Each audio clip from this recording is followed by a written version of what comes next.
करवीर मतदारसंघातील नागरिकांना शासकीय योजनांचा लाभ मिळवून देण्यासाठी प्रयत्नशील आहे।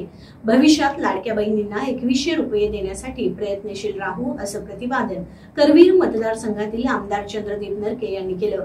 करवीर तालुक्यातील देवाळे इथं मीना सदाशिव पाटील फाउंडेशन आणि स्वराज्य प्रतिष्ठान आयोजित आदर्श व्यक्तिमत्व पुरस्कार वितरण प्रसंगी आमदार चंद्रदीप नरके बोलत होते। आमदार चंद्रदीप नरके म्हणाले, करवीर मतदारसंघात 93,000 महिलांना लाडकी बहीण योजनेचा लाभ मिळवून दिला आहे। छोट्या शेतकऱ्यांना शासनानं वीज माफ केला आहे। मुलींच्या शिक्षणाची मोफत सोय केली आहे। भविष्यात शासकीय योजनांचा लाभ सर्वसामान्यांना मिळवून देणार आहे। सेवानिवृत्त लेखनिक अशोकराव पाटील, युवा उद्योजक पंकज पाटील, संदीप पाटील, दूध उत्पादक वैभव पाटील, शिवाजी पाटील, प्रगतशील शेतकरी नंदकुमार पोवार यांचा सन्मानपत्र देऊन सत्कार करण्यात आला। विशाल बेलवलेकर संचलित होम मिनिस्टर कार्यक्रमात प्राजक्ता संग्राम चौगुले या विजेत्या ठरल्या। समीक्षा दळवी, राणी पाटील, समीक्षा पाटील, वंदना साळुंखे, आसावरी पाटील या उपविजेत्या ठरल्या।